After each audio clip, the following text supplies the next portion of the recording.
Welcome back to SwitchCorner. Today we're going to be taking a look at my favourite free-to-play titles on the Nintendo Switch. I think it's fair to say on this channel we spend a lot of time talking about ways you can spend your cash, whether it's refuse and new games or eShop deals. This video, it's going to be a nice little way to give your credit card a break while having some top quality experiences. With that though, hit subscribe if you love the Switch as much as we all do here, join our growing family, and let's get started.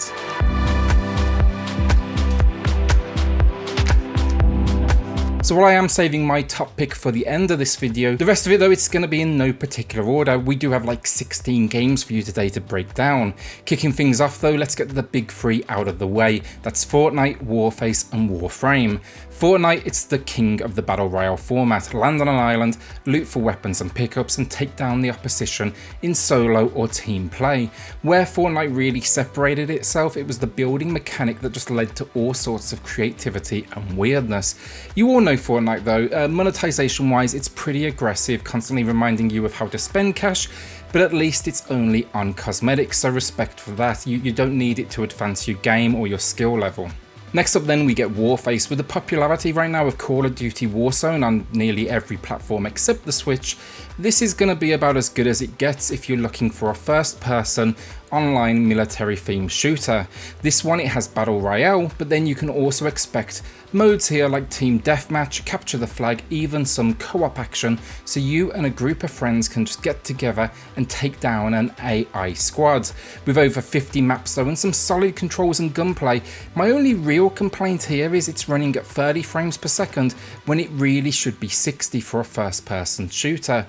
Monetization wise, mainly skins and perks like extra XP, but I will say you can actually rent more powerful guns here as well, so it would be fair to say there is kind of like a minor pay to win element. Finally then, the almighty Warframe, and one of my favourites personally. This science fiction based third person action RPG is just a masterwork of ports. Sure, it's at 30 frames per second and not 60, but still this game's an absolute powerhouse, so I'll take the compromise. Here you can expect to be hacking and slashing or shooting your way through enemies, diving then into a seriously impressive story and levelling up your hero and just generally feeling like an utter badass. Gotta say, the performance here really is solid and probably, yeah, some of the best visuals on the Switch to date. Microtransactions wise, it's all cosmetics. I've dropped cash in this one personally, just because I'm more than happy to, support the developers. They for sure deserve it, and they even did an update recently, which is just insane. It has space battles, and I mean like full on piloting your ship space battles. This game is just insane. Okay, so now let's look at everything else that seems to live in the shadows of these three. First up, DC Universe Online. This one, it's combining beat 'em up action with an MMO formula. If you like the idea of creating your own hero or villain and then working alongside some of your favourite DC characters, so things like the Justice League, this is probably going to be the game for you. The main questline here, you're battling against Brainiac, who's out to take over the Earth. Presentation here, I've got to say, it's really good because everything from the cutscenes to the gameplay just captures the spirit of the universe. Monetization wise, buy in-game currency or a season pass. This season pass, it unlocks an additional 37 DLC missions, and I gotta say it's not the cheapest honestly, but when the main quest is free and it takes you so long to actually finish that up, it gives you a good chance to work out if you really want to pay for something like it, so I'm okay with the format. So something a little lighter now, Super Kirby Clash. This one, it combines the Kirby charm with boss rush gameplay, meaning you and 3 others, AI, local or online, team up and take bosses down one after another. It's fun for any age group, this one. It's easy to play and fun just to experiment with the different abilities each playable character comes with. Microtransactions wise, you can buy gems that then can be used in the shop, but I see no reason why you would ever want to do this, and you can easily play through this one without it. It's not the deepest game on today's list, that's for sure, but you'll easily get a few hours of entertainment from it. Okay, so while we're on the topic of Nintendo published free-to-plays, Tetris 99. This was very nearly my #1 pick for the video because, I'll be honest, I'm a Tetris addict, but it was just very closely beaten out. Concept on paper sounds pretty awful honestly, but when you actually get into it, in reality, it's some seriously entertaining and challenging gameplay. What you're doing is you're competing against 98 other players to be the last player standing.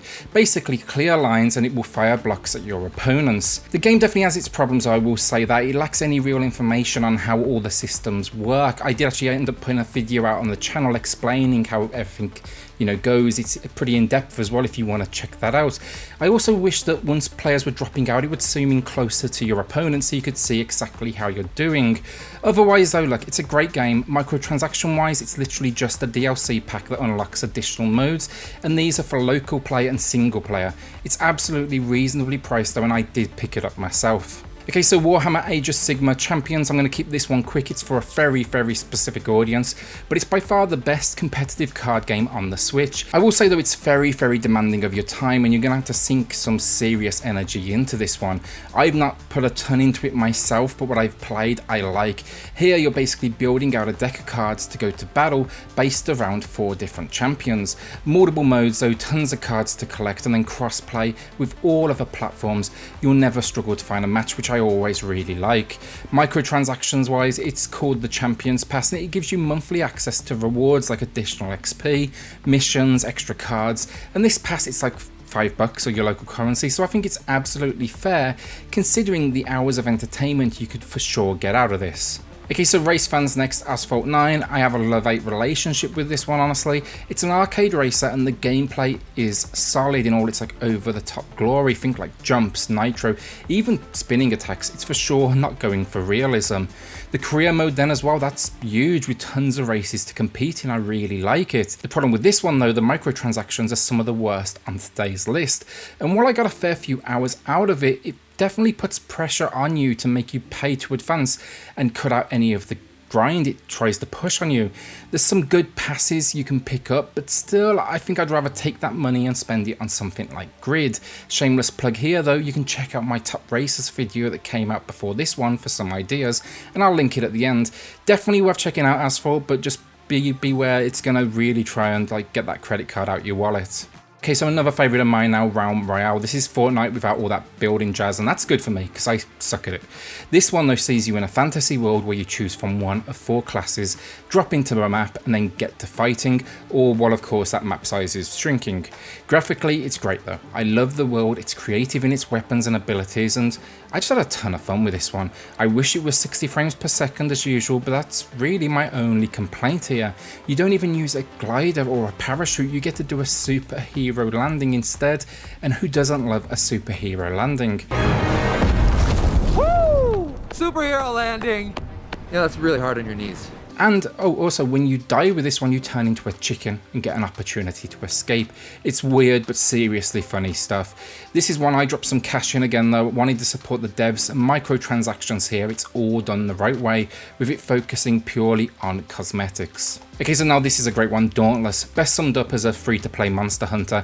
It's coming from Epic Games, creators of Fortnite, and you just can't deny when it comes to the free-to-play model, shall we call it, they seem to have mastered the formula. This one, you get into a squad and just take down beasts. Outside of a few frame rate drops, it looks great, it has solid combat, a decent RPG leveling up system, and just tons of customization. Monetization here, it speeds up your ability with in-game currency that can buy everything from skins to perks to weapons.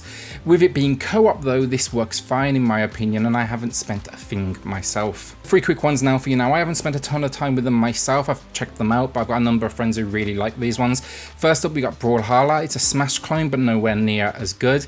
If you're one of the rare people who's bored of Smash by now, or you just want to try something different, this is just brainless entertainment.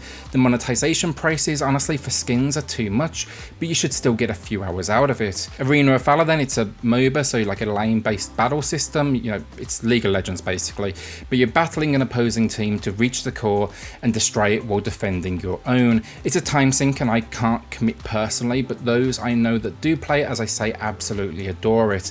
Monetization wise with this one, it's to unlock characters if you don't like the grind, but you can get them through gameplay itself. Finally then we have Smite, and I should have jumped into this one sooner honestly, but it's again another MOBA.